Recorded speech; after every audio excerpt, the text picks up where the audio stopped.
Vamos agora para a pregação, abrindo as nossas Bíblias no Salmo de número 16.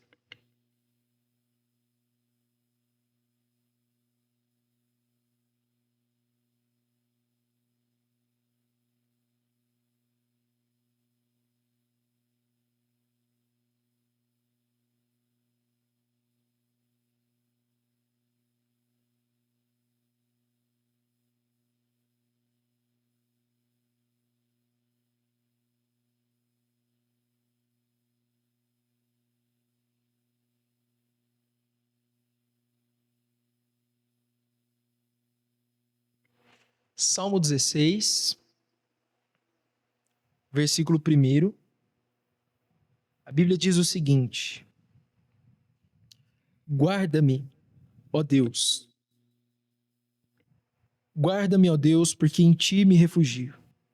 Digo ao Senhor, tu és o meu Senhor. Outro bem não possuo senão a ti somente. Quanto aos santos que há na terra, eles são os notáveis, nos quais tenho todo o meu prazer. Muitas serão as dores dos que trocam o Senhor por outros deuses. Não oferecerei as suas libações de sangue, e os meus lábios não pronunciarão os nomes deles. O Senhor é a porção da minha herança e o meu cálice. Tu sustentas a minha sorte. As minhas divisas caíram em lugares agradáveis. É linda a minha herança. Bendiga o Senhor que me aconselha, pois até durante a noite o meu coração me ensina. Tenho o Senhor sempre diante de mim, estando Ele à minha direita, não serei abalado. Por isso o meu coração se alegra e o meu espírito exulta, até o meu corpo repousará seguro. Pois não deixarás a minha alma na morte, nem permitirás que o teu santo veja a corrupção. Tu me farás ver os caminhos da vida, na tua presença a plenitude de alegria, à tua direita há delícias perpetuamente. Apenas até aí, feche os olhos mais uma vez e vamos orar, Senhor. Nós queremos pedir pela tua ajuda nesse momento, Pai. Nos auxilia, Senhor. Nos ilumina. Nos dê a tua graça. Nos capacita, Senhor, nessa importantíssima missão que é a leitura, a interpretação, a aplicação, o entendimento da tua palavra.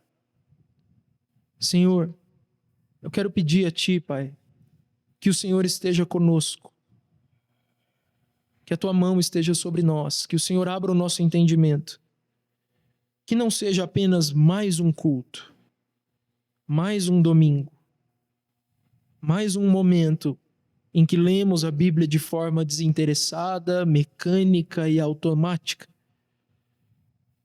Não, Senhor. Nós aprendemos que a tua palavra, ela é viva, ela é eficaz, ela é poderosa. Ela é como um martelo que esmiuça a rocha. Então, Senhor, quebra os nossos corações endurecidos, esmiuça, quebranta, ilumina e nos dê a capacidade, Senhor, de compreender, mas acima de tudo nos transforma pela tua palavra. Senhor, essa é a minha oração no nome de Jesus. Amém. Irmãos, nós iniciamos aqui na semana passada uma série de pregações chamada, uma série de pregações nos Salmos, os Salmos de confiança. E o título dessa série é Coração Firme. E nós vamos caminhar por vários salmos, os Salmos, que é o maior livro da Bíblia, são 150 capítulos. E é no livro dos Salmos que estão registradas as orações, os cânticos do povo de Deus ao longo do tempo, ao longo do Antigo Testamento, da Antiga Aliança. Então nós vamos caminhar por estes salmos, que são os salmos de confiança, e através deles nós vamos aprender, extrair lições que vão nos encorajar, fortalecer o nosso coração e nos dar esperança diante das circunstâncias difíceis da nossa vida. E hoje nós vamos estudar o Salmo de número 16. Embora alguns estudiosos digam que esse salmo foi escrito por Ezequias, o rei Ezequias, o piedoso rei Ezequias, aqui a Bíblia afirma, os apóstolos Pedro e Paulo, eles dizem e afirmam categoricamente no livro de Atos que este salmo é um salmo de Davi. É um salmo, portanto, composto pelo rei Davi.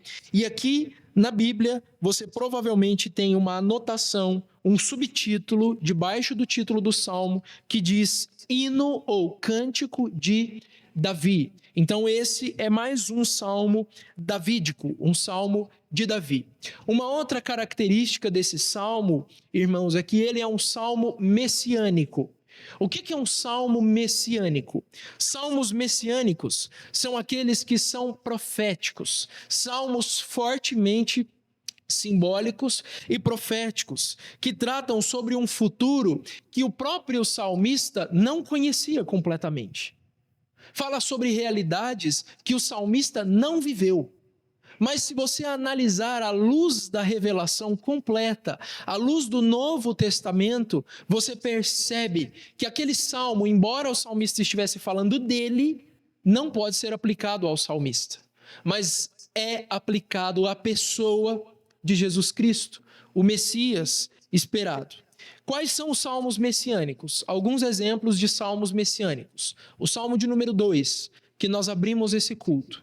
O salmo de número 8 é um salmo messiânico. O salmo 22 e o salmo 91 são salmos que não se aplicam exatamente ao salmista, mas à pessoa de Cristo, o nosso Senhor. Qual é o argumento central desse salmo? Do Salmo 16. O argumento central, e eu quero que você preste bastante atenção, porque nós vamos girar em torno desse argumento. O argumento central é: o Senhor é a nossa herança. O Senhor é a nossa herança na vida e na morte. É esse o argumento central desse salmo.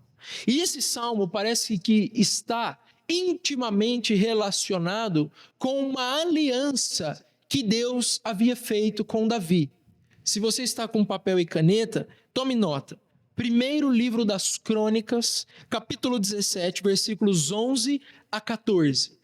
Primeiro livro das Crônicas, 17, 11 a 14. É neste trecho que está registrada a aliança davídica, a aliança que Deus fez com Davi e a promessa de que o trono de Davi permaneceria eternamente, que Davi teria um filho eterno, que governaria eternamente do seu trono. Então esse salmo parece refletir muito bem isso. Davi estava muito confiante nessa promessa que ele recebeu diretamente de Deus. E para entender melhor esse salmo, então eu vou dividir ele em 3 partes. Eu vou seguir aqui a mesma sequência proposta pelo reverendo Hernandes Dias Lopes e Warren Wiersbe. Quais são esses tópicos? Presta bastante atenção. Primeiro, Cristo é o Senhor da vida. O Senhor da vida. Em segundo lugar, Cristo é o conquistador da morte. E em terceiro lugar, Ele é a alegria da vida eterna.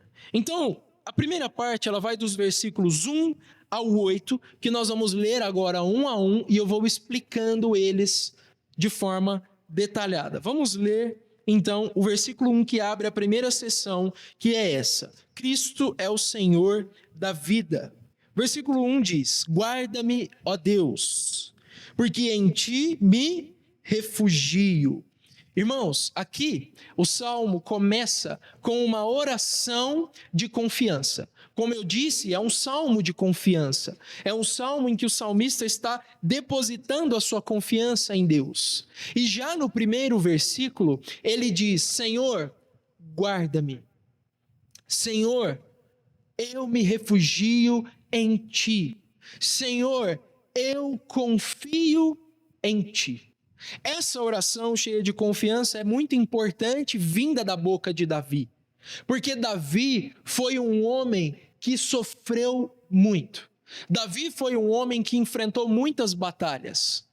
O reverendo Hernandes diz o seguinte, que a paz de Davi acabou Ele teve paz até o dia em que o profeta Samuel visitou ele na casa do seu pai e derramou o óleo sobre a sua cabeça, consagrando ele rei de Israel. Ele ainda com seus 14 a 16 anos. Naquele tempo, a paz de Davi acabou. Daquele dia em diante, Davi foi perseguido pelo rei Saul, pelos filisteus, pelo seu próprio filho, por pessoas próximas dele. Davi sofreu traições e Davi teve que enfrentar muitas batalhas.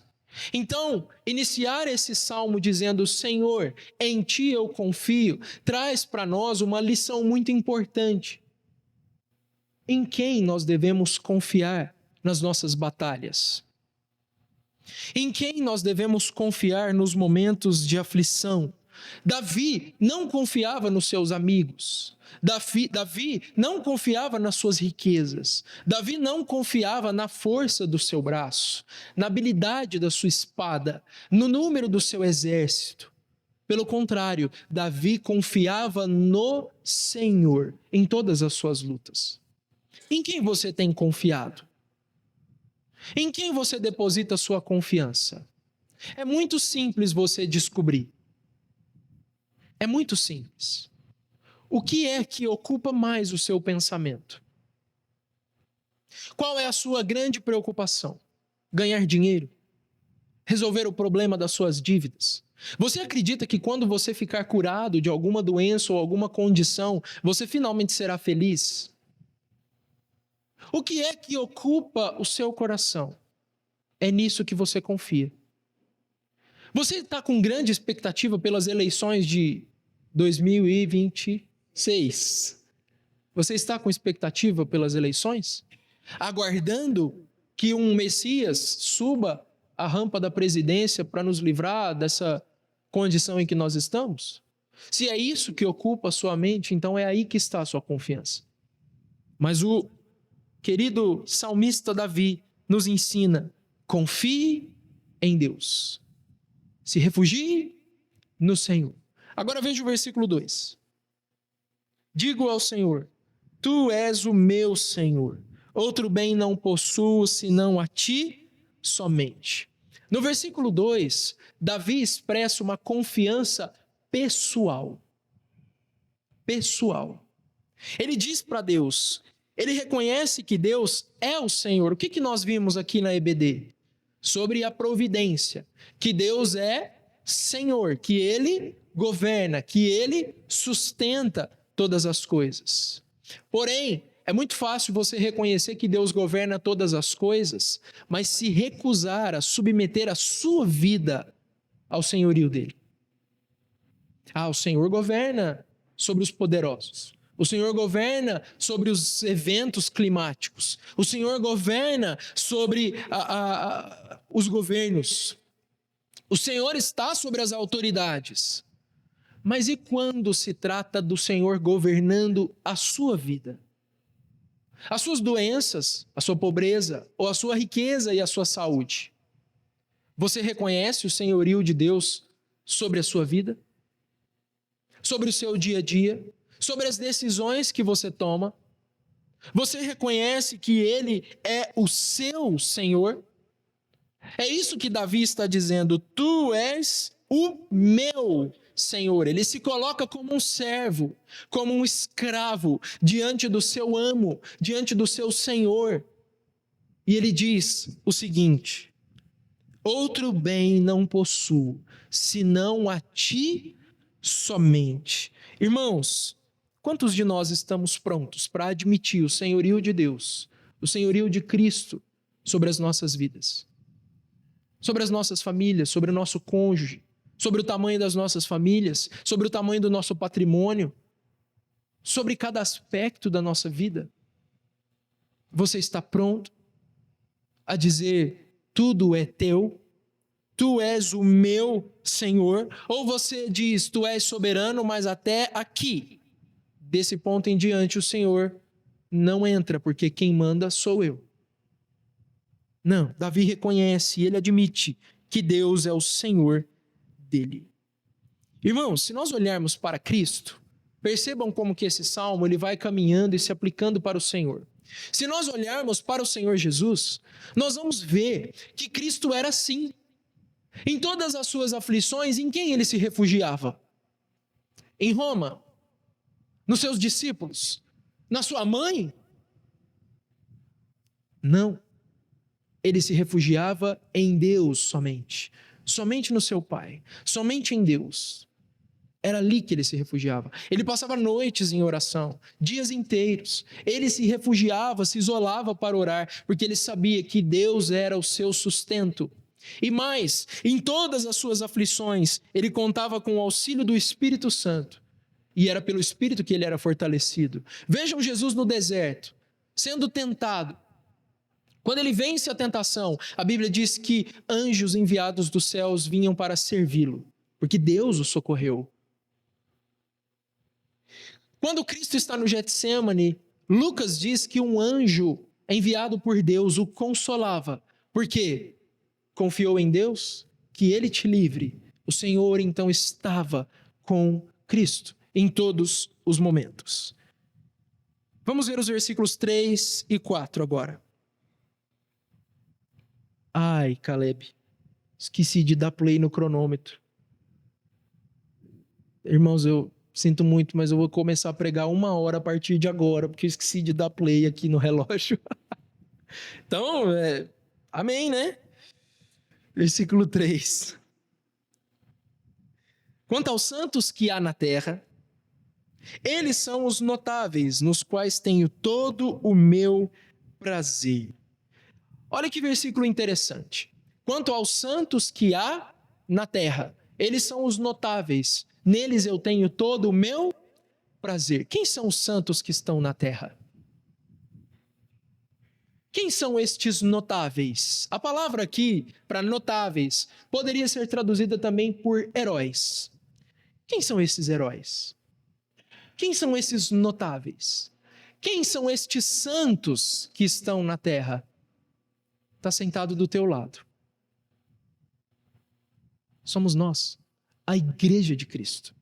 São os remidos, comprados, grande multidão do povo de Deus, cada um dos seus eleitos, cada um dos resgatados do pecado e trazidos para a glória do reino do Filho de Deus. São estes os santos, são estes os notáveis. E Davi está dizendo o seguinte: nos notáveis, é na companhia dos santos, é na companhia da igreja, é na companhia dos eleitos de Deus, que eu tenho todo o meu prazer. Irmãos, aqui Davi nos ensina o valor da comunhão, o valor do relacionamento entre os membros da igreja de Cristo, o valor da amizade entre os membros da igreja de Cristo. Nós podemos identificar, ouça isso muito bem, é possível identificar um filho de Deus pelas suas companhias. É possível saber se você é um filho de Deus pelas pessoas que te cercam. Porque se você é um filho de Deus, se você é alguém que ama a Deus e alguém que entende que Deus é a sua herança, então a sua principal companhia nesse mundo não é a dos perversos, não é a dos incrédulos, não é dos maus, não é dos ímpios, mas a sua principal companhia nessa terra é a dos santos, é a dos notáveis. Quem são os seus amigos? Quem são as suas amizades? A quem você segreda os segredos mais profundos do seu coração? Em quem você busca conselho e onde é que você encontra amizade? Companhia. Com quem você gosta de gastar o seu tempo precioso? É com os santos? É com os notáveis? Davi nos ensina que aqueles que amam a Deus gastam o seu tempo. A sua alma se deleita na companhia dos santos, da igreja, dos remidos. Agora, quanto aos ímpios e os seus cultos, veja o versículo 4. Muitas serão as dores dos que trocam o Senhor por outros deuses. Não oferecerei as suas libações de sangue, e os meus lábios não pronunciarão os nomes deles. Davi nos diz que se ele ama a companhia dos santos, se ele ama a amizade dos filhos de Deus, ele detesta, ele repugna, ele rejeita, ele abomina a amizade e o culto daqueles que não amam a Deus. Mas aqui, eu quero que você preste atenção num detalhe muito importante. Davi não está falando de pessoas que não conhecem a Deus. Leia de novo o versículo. Muitas serão as dores dos que trocam o nome, que trocam o Senhor por outros deuses. Davi aqui está falando de pessoas que um dia conheceram a Deus, que um dia caminharam com Deus, que um dia estiveram na companhia dos santos, mas em algum momento essas pessoas trocaram o Senhor por outros deuses. Davi está falando aqui de apostasia. De pessoas que abandonam e rejeitam a fé depois de ter sido iluminadas. Depois de terem provado o dom celestial. Depois de terem experimentado os poderes do mundo por vir. E essas pessoas, segundo o autor aos Hebreus, capítulo 6, elas caem. E procuram outros deuses. O que Davi diz sobre essas pessoas? Elas serão felizes? Elas serão bem-sucedidas? Elas serão abençoadas? Não. Davi diz que são muitas as dores que aguardam essas pessoas. Veja o mal e a dor da apostasia. A dor que espera aqueles que abandonam a Deus. Por quê? Porque aquelas pessoas que abandonam a Deus e trocam ele por outros deuses se tornam objeto de maldição. E Davi não deseja a companhia dessas pessoas. E aí você deve olhar tanto para si, para vigiar, para que você não caia e abandone o Senhor, mas você também deve investigar e entender: você tem prazer na companhia daqueles que blasfemam o nome de Deus? Você tem prazer na companhia daquelas pessoas que apostataram, abandonaram a fé, agora elas se voltaram contra Deus e tratam Deus como um inimigo? Se você é assim, então você deve vigiar, olhar com muita cautela.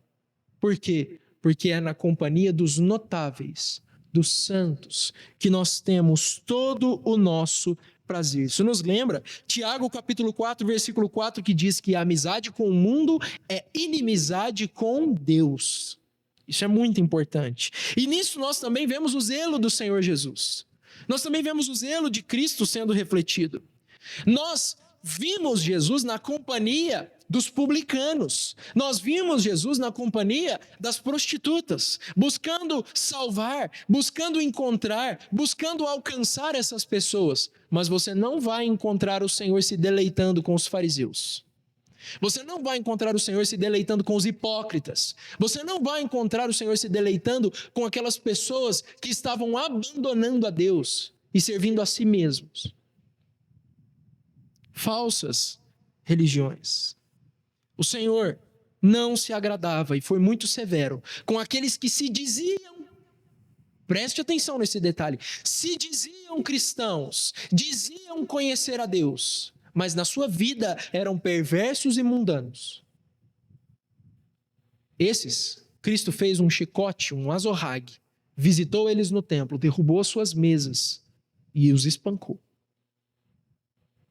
Então nisso nós vemos o zelo do Senhor. Versículos 5 e 6. O Senhor é a porção da minha herança e o meu cálice. Tu sustentas a minha sorte. As minhas divisas caíram em lugares agradáveis. É linda a minha herança. Irmãos, no versículo 5, o salmista declara, prestem bastante atenção, nós estamos vendo que Cristo é o Senhor da vida.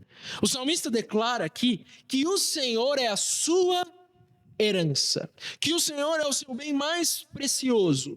É o Senhor quem sustenta a sua sorte. Veja o versículo 5. Tu sustentas a minha sorte.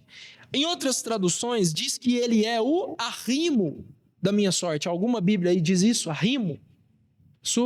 O que é um arrimo? Eu gosto dessa palavra porque ela ilustra bem. O que é um arrimo? Um arrimo é um objeto que é colocado e fixado para segurar, por exemplo, um muro, para segurar uma parede, ou para dar apoio, sustentação para alguém. Isso é um arrimo. Por exemplo, quando o pai de família falece e um dos filhos é o único que é empregado e maior de idade, juridicamente se chama ele de arrimo familiar. Por que arrimo? Porque é ele quem sustenta, apoia, é quem impede aquele lar de sucumbir. E aqui Davi está dizendo que o Senhor é o arrimo da sua sorte. O que é sorte? É diferente do que você pensa. Quando você pensa em sorte, você pensa em coisa boa, dádiva. Não, sorte é sinônimo de destino. Destino. E Davi está dizendo: o Senhor é a minha herança. Ele é quem sustenta o meu destino. É Ele quem sustenta os meus caminhos. É por isso que Davi é confiante. É por isso que Davi diz: logo me deito e durmo, porque o Senhor me sustenta. Você dorme? O que você precisa para dormir? O que você... Mas se o sono não vem, é porque as ansiedades estão afloradas. E aí você precisa de outras coisas, ansiolíticos. O que você precisa para dormir, cristão? Você já parou para pensar que é um tanto quanto contraditório com a nossa fé sermos dependentes de medicamentos para pegar no sono? Se Ele é o arrimo da nossa sorte, se Ele é quem nos sustenta, por que não dormimos? Davi dormia, mesmo em meio à batalha. Você sabe que o seu futuro está nas mãos de Deus? Acontece que se Ele não é o seu Senhor, se você não fez aquela profissão de fé e disse: tu és o meu Senhor, aí sim eu entendo você não dormir. Aí é compreensível. Mas se o seu futuro está nas mãos de Deus, por que não descansar? Por que não permanecer confiante? Para o salmista não há nenhum bem mais precioso. Para ele não há nada mais importante na terra ou nos céus. E nós devemos perceber que Davi era extremamente rico e poderoso. Mas ele não está preocupado com o seu dinheiro. Ele não está preocupado com o seu ouro. Em 1º livro de Crônicas 29, nós temos uma noção do tamanho da riqueza desse homem. Ele era profundamente próspero. Mas ele diz que a herança dele não é o dinheiro, ou seja, ele poderia perder tudo, ele poderia passar necessidade como ele passou em outros momentos de sua vida, e ele não se abalaria. Por quê? Porque a sua herança não são os bens, não é o patrimônio, a sua herança é o Senhor. Qual é o seu bem mais precioso? Qual é a sua grande riqueza nessa terra? Se você perdesse tudo, você ainda abriria os lábios para louvar a Deus?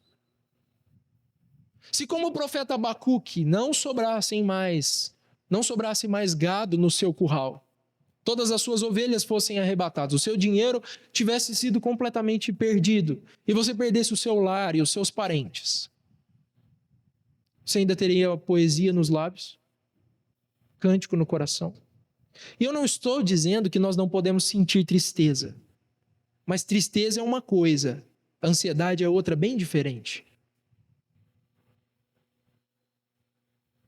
Versículo 6 diz o seguinte: as minhas divisas caíram em lugares agradáveis, ou em outras traduções, em lugares amenos. É linda a minha herança. Irmãos, o versículo 6 é muito interessante. Porque se você lê ele, você não entende nada fora do seu contexto. Que divisas são essas? Que linda herança é essa? Que são essas divisas amenas? Do que Davi está falando? Davi está aqui fazendo referência ao livro de Josué. No livro de Josué tem um registro muito importante, que é o da distribuição das terras para as tribos. Lá é registrado isso. E cada tribo recebe uma porção da terra de Canaã. E essa terra é distribuída por sorteio. Algumas terras são requeridas, mas cada tribo das 12 recebeu uma porção de terra. Os levitas, a tribo de Levi, não recebeu uma porção de terra. Por quê? Porque a herança deles era o Senhor. O que significa isso? Os levitas são mais legais, eles são mais bonitos, eles são especiais no povo de Israel, porque todo mundo recebeu terra e eles receberam Deus. Não, não é esse o sentido. O sentido é que os levitas, eles viviam em prol do templo, em prol do tabernáculo. Então eles viviam nas dependências do templo, eles se alimentavam das ofertas e dos sacrifícios. Por isso que a porção deles era o Senhor. Mas Davi usa essa linguagem e vai dizer o seguinte: as minhas divisas, o que é a divisa? É a divisa da terra. Os limites da minha terra, as minhas divisas, e é interessante porque Davi não estava lá com Josué. Davi vem depois. E ele diz assim: as minhas divisas caíram em lugares agradáveis. É muito linda a minha herança. Quem é a herança dele? Ele não recebeu terra. Ele não estava lá com Josué. Então ele não participou da divisão da terra de Canaã. Mas ele diz que as divisas dele caíram em lugares agradáveis. Porque a herança dele não é a terra. A herança dele é o Senhor. Irmãos, esse é o quinhão da nossa herança. Nós cristãos não temos a promessa de receber da parte de Deus a terra. Literalmente, nesse momento. Um dia a terra será redimida e será nossa. Porém, hoje, quantos pagam aluguel? Quantos não têm necessidades e sofrem carência? Mas nosso quinhão não é essa terra. A nossa herança, ainda que os nossos pais possam nos deixar algo, a nossa herança é o Senhor. Ele se deu para nós como um presente. Ele se deu para nós inteiramente. E nós fomos dados a Ele por Cristo como presente também. É por isso que o cântico diz: eu sou do meu amado e o meu amado é meu. Você chama Deus de seu? Você pode dizer que o Senhor é o seu amado, por quem você aguarda todas as manhãs? Agora, isso aqui traz um contraste interessante com os idólatras do versículo 4, os hipócritas. Por quê? Porque para eles, qual é a herança? São as dores. São muitas as dores que aguardam os hipócritas, os idólatras. Porém, para os justos, a sua herança é Deus. É muito linda a nossa herança. Traz um contraste com o versículo 4. A sorte de Davi não podia ser perdida nem diminuída, porque é Deus quem a garante. É Deus o garantidor da nossa herança. Ele é a nossa própria herança. Agora, versículos 7 e 8. Diz o seguinte: bendiga o Senhor que me aconselha, pois até durante a noite o meu coração me ensina. Tenho o Senhor sempre diante de mim. Estando Ele à minha direita, não serei abalado. O último texto dessa parte, Cristo como Senhor da vida, o último texto, o último aspecto é que em Deus o salmista desfrutava de uma comunhão cheia de aprendizado, cheia de ensinamento. Davi crescia, Davi aprendia andando com Deus. Durante a noite, no momento do seu repouso, Davi se entregava à meditação, Davi se entregava à contemplação divina. Ele lia as Escrituras, ele lia a lei, ele meditava sobre Deus, sobre os seus feitos, sobre a história do seu povo. No seu leito, Davi refletia sobre os seus pecados, Davi pensava sobre a misericórdia de Deus, sobre a providência de Deus, que estava guiando a vida dele, sobre o cuidado, o amor de Deus. A palavra de Deus era o conteúdo da sua mente. Então, até de noite, o seu coração o ensinava. Irmãos, essa é uma comunhão cheia de aprendizado. E eu pergunto a você, qual é o conteúdo da sua mente? Na sua comunhão com Deus, você tem desfrutado de crescimento e aprendizado? Me conta uma coisa, o que você aprendeu essa semana de Deus? O que você aprendeu de novo? Qual foi a verdade que você foi relembrado, que você tinha esquecido? Ou será que no seu leito você só pensa nas preocupações e nas ansiedades, ou pior? E isso aqui é um problema do nosso tempo, e eu mesmo sei o quanto que nós temos que lutar contra isso. Ou então, no nosso leito, nós simplesmente ligamos a tela da televisão e ficamos passivos, horas e horas e horas a fio, gastando o nosso tempo com coisas muitas vezes inúteis e tolas. Não que isso seja errado, assistir televisão, não é isso. Mas como que nós vamos crescer com Deus se no momento do nosso descanso, se no tempo livre que nós temos, nós nos entregarmos às coisas desse mundo? Jamais vamos aprender. E aqui, esse versículo 8, ele marca uma virada nesse salmo. Eu quero que você preste muita atenção, porque agora, esse salmo, se ele já vinha bonito até aqui, agora então ele fica dourado. Agora ele vai reluzir diante dos nossos olhos. Do versículo 9 em diante. Por quê? Porque agora, o salmo vai falar sobre coisas que não se aplicam a Davi. Que não tem nada a ver com Davi. Mas Davi está falando como se fosse para ele. Veja bem o que diz o versículo 9. E aqui nós vamos ver que Cristo é o conquistador da morte. Ele é o Senhor da vida. Mas agora nós vamos ver que ele é o conquistador da morte. Versículo 9 diz o seguinte: por isso meu coração se alegra e o meu espírito exulta. Até o meu corpo repousará seguro. Ele não está falando de repousar no descanso. Porque ele já falou sobre isso no versículo anterior. O repousará aqui, ele está dizendo da morte. E ele está dizendo que o corpo dele vai repousar seguro na morte. Davi está trazendo a ideia de que ele não vai ficar morto. De que ele não permanecerá na sepultura. No versículo 9. Isso é confirmado pelo 10. Olha o que diz: pois não deixarás a minha alma na morte. Aqui, no hebraico, é Sheol. Sheol é uma palavra que pode indicar sepultura, morte, ou se referir ao lugar, ao que hoje chamamos de inferno, lugar dos mortos ímpios. Então aqui Davi está dizendo: pois não deixarás a minha alma na morte, na sepultura, nem permitirás que o teu santo veja corrupção, ou seja, não permitirás que o meu corpo seja destruído, seja corrompido. Irmãos, do que Davi está falando? Ao que Davi está se referindo? Em Atos, capítulo 2, versículo 25 até o 31, o apóstolo Pedro, ele cita este salmo e ele explica este salmo. E o apóstolo Pedro vai nos dizer o seguinte: irmãos, me seja permitido dizer a vocês que Davi, embora tenha dito isso, morreu. E o seu sepulcro está até hoje entre nós.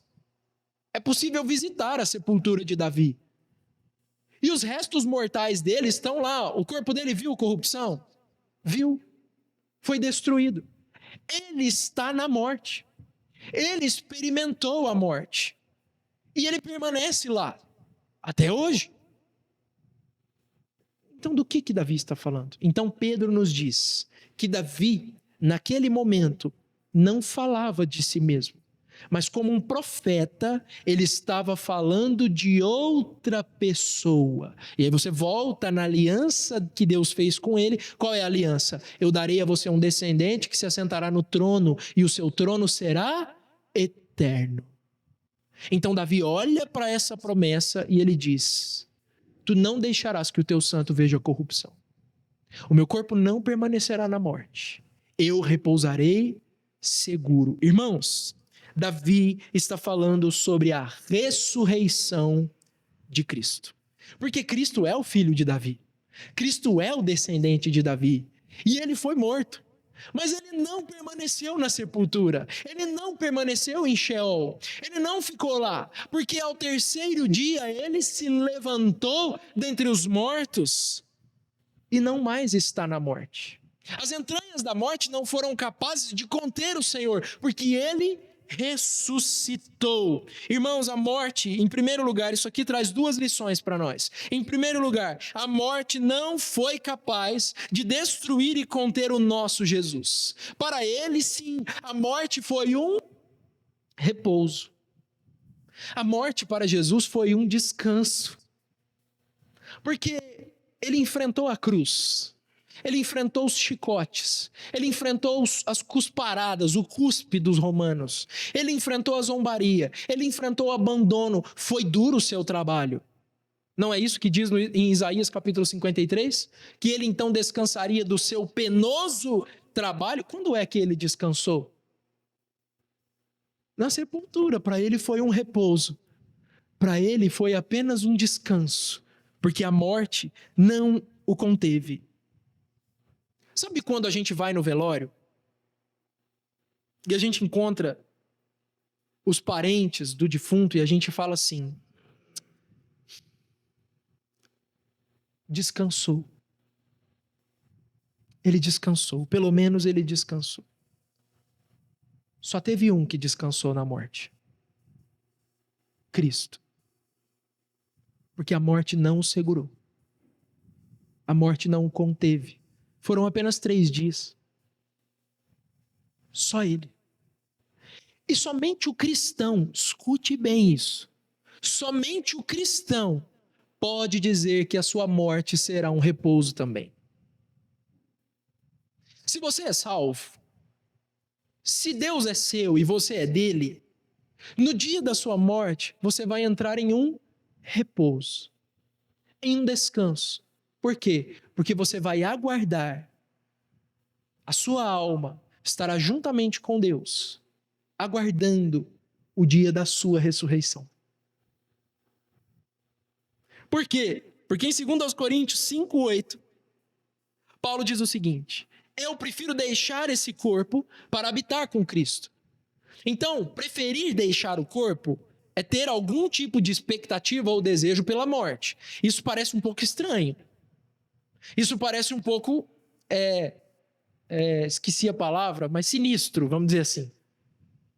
Seria até considerado doentio.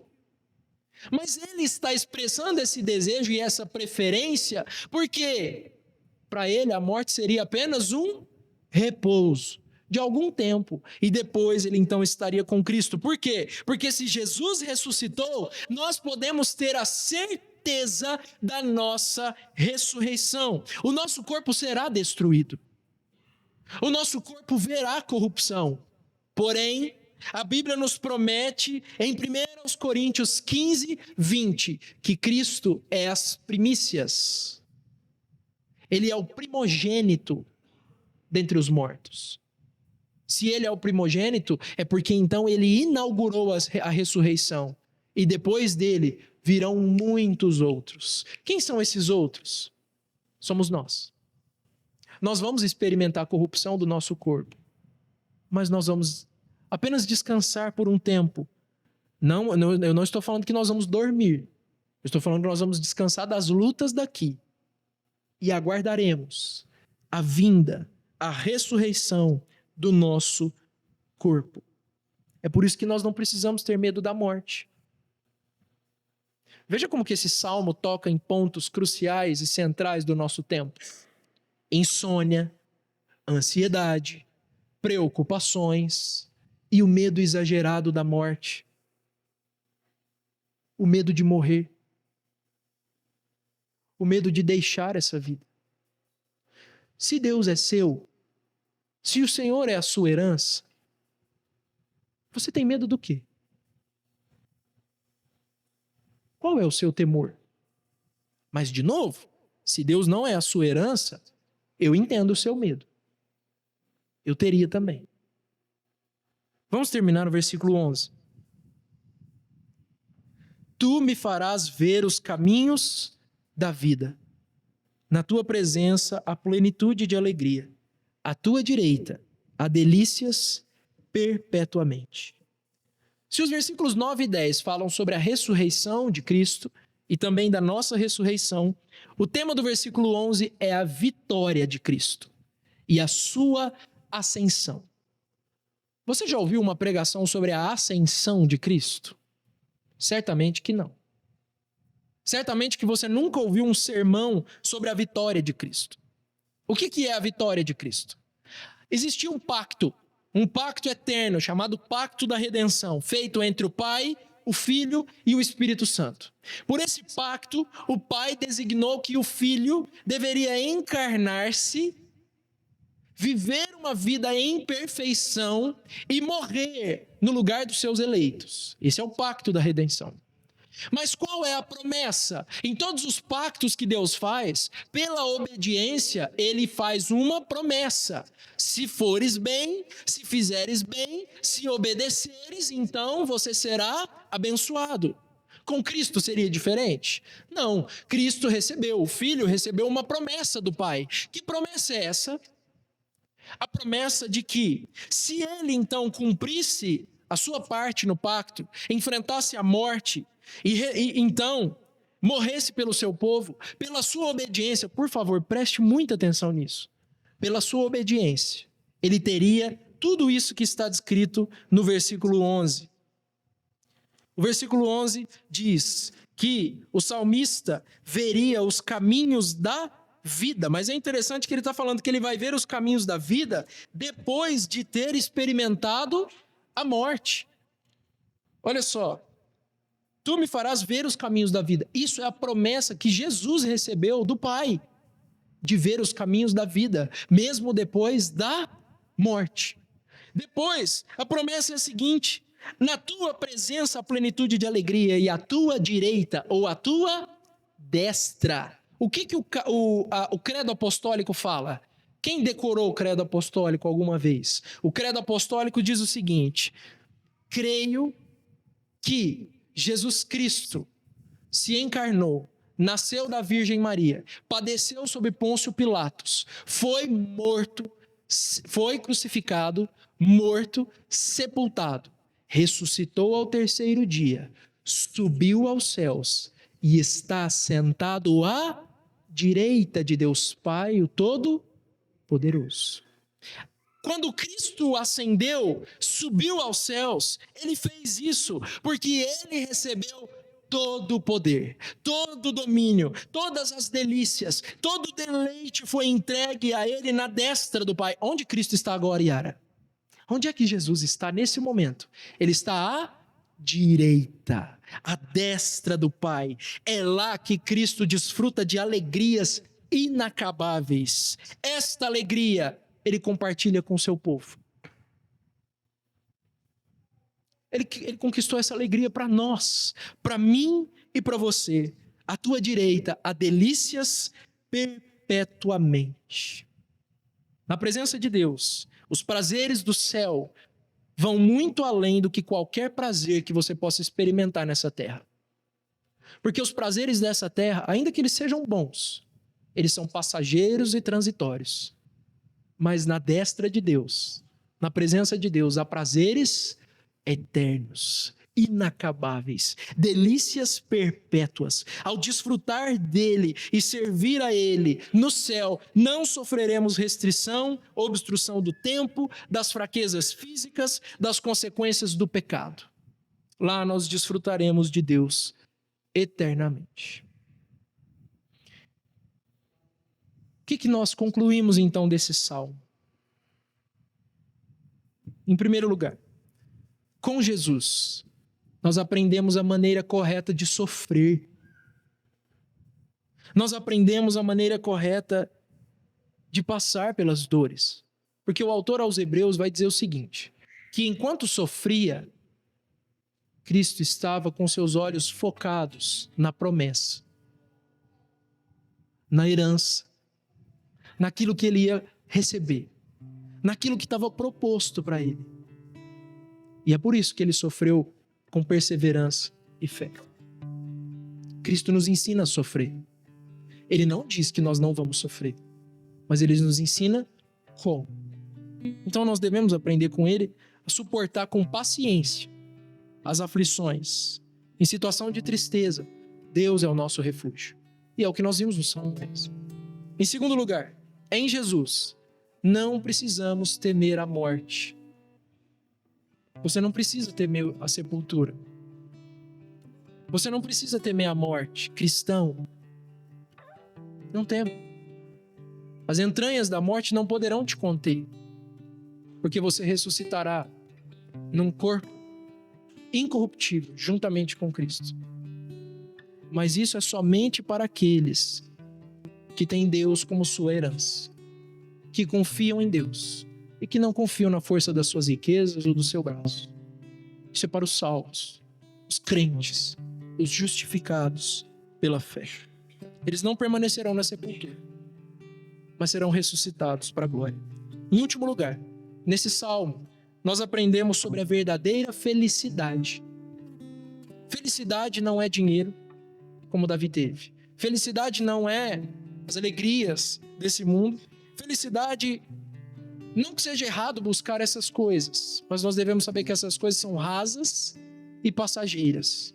A verdadeira felicidade é o desfrutar de Deus aqui e na eternidade, hoje e para sempre.